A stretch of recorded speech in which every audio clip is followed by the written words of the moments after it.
According to sites like First Curiosity, Puck, and CBR.com, Michael Bay is all set to return in a new Transformers feature film by Paramount.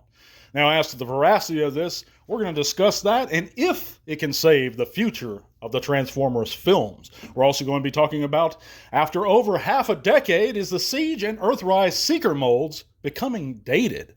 All that and more coming up right now on Transformers Talk Raw.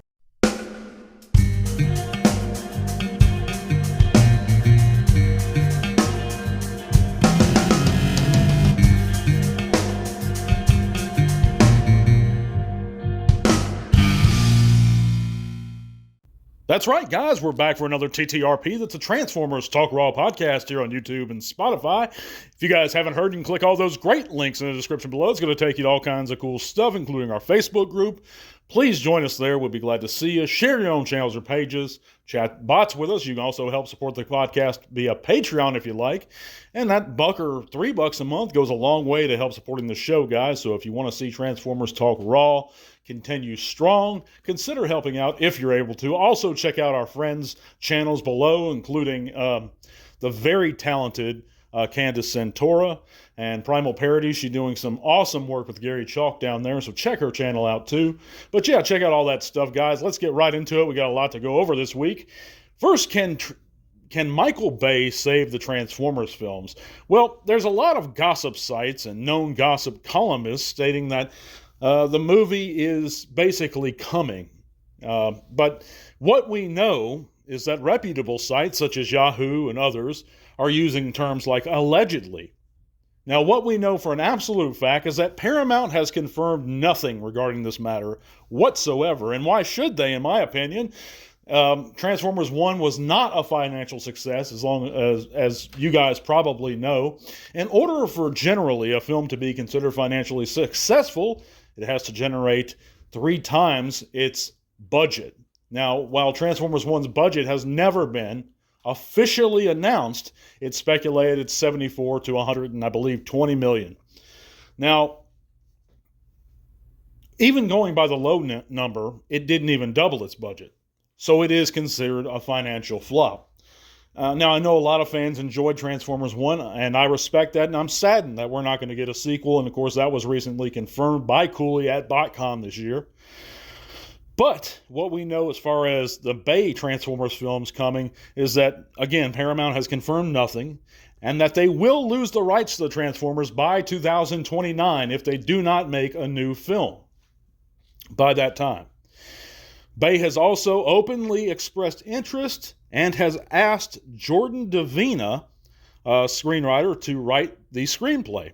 And of course, Davina is most well known for his work on this cartoon Animaniacs. Now, how that translates into a successful, how that's going to translate into a successful Transformers movie, I don't know. But, you know, one thing we have to acknowledge, guys, is that 2007, at least 2007, was a good or a decent Transformers movie. I enjoyed it myself. A lot of fans did enjoy it. Now, I know a lot of folks within our fandom don't like Michael Bay's films, and I felt that way for a long time, but 07 at least did a lot of things right. Now, he hasn't done work on the film since I believe the third one, well, as far as directed, since I believe the third one, or maybe the fourth, I don't know, but I lost interest in the live-action films really kind of early on, but I did enjoy 07, and I do respect it for what it did, and it did a lot of things right for as much as it did wrong. And I do believe, and I enjoy Michael Bay's other films. He's done some great works outside of the Transformers, so I'm not going to knock him as a filmmaker, and I do believe he's a talented filmmaker. He specializes in certain things that he does better at than others. But I think he's capable of making a good Transformers movie. And he did make a good, solid Transformers movie before. At least one. So that's my opinion, guys. But, you know, a lot of these fans, if you go on social media, they're saying that a new movie is confirmed. A new movie is not confirmed. Do not believe the hype. Do not buy into it. Now, I hope we get one. But again, I hope it's not too soon. And if I want to be on record as saying I don't think we are going to get one with at least in the next 3 years. Do I think Paramount's going to beat that deadline so they can retain the licensing rights to the Transformers to make another Transformers film? Yes, I think that we'll have one by 2029. I don't think we're going to have one earlier than 2028. But that's my opinion. What do you guys think in the comments? Let me know. But do not believe this crap they're putting out. Everyone's saying that it's confirmed. A guy was arguing with me that he saw a confirmed trailer. I'm trying to reason with him on social media. You didn't see an actual trailer. That was either fake or it was fan-made or it wasn't official at all. I guarantee you that, friend. But he just insisted that. I said, well, okay, man, I hope you're right. I hope we do get one, but I actually don't hope we get one too soon because I think general audiences have gotten a little bit sick of the Transformers movies. So time in a couple years will give them a chance to kind of want them again and to be nostalgic for them again. And that's what it takes sometimes, guys, a step back and a breather. Transformers isn't dead, and it's not going to die. It, quote, died once before when in between the G2 and the Beast Wars, or before G2 even came out, but it always came back because the Transformers is a great franchise. And as long as it has a fan base, it's never going to die. But that's my take again. Let's move on. Let me know in the comments what you think. But, I want to really talk about this too, these SEEKER molds. Now, it's been 6 years since the Siege SEEKER mold was first released, and that Siege Starscream. And, it's a lot of folks are speculating that these molds are kind of dated. By this point, logically, we should have gotten some mold degradation on them already. The Earthrise mold is about 5 years old at this point. And I did notice something with the newest SEEKER release. I got that Elite SEEKER 2-pack with the Devastation car and the black and red SEEKER. And I love those molds. I love those SEEKER molds. It's a dream SEEKER mold we always wanted, that I've always prayed for. We finally got it. And I was so happy with them, and I still am. But I am noticing some minor QC/mold degradation issues. I believe one of my arm bicep, the mushroom peg in the bicep on mine is a little bit, I guess, loose, you could say. It falls off easy if I turn the arm. And that, in my opinion, is a serious sign of, not a serious sign, but a sign of mold degradation. They've reissued Nacelle. And it just makes me beg the question, and of course you guys know that they're reissuing the Phantom Strike SEEKER set with Skywarp, the Siege Skywarp mold.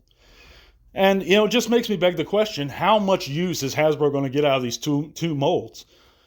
It's been a minute since we last got a Siege SEEKER mold, but we got Red Wing, we got Nacelle.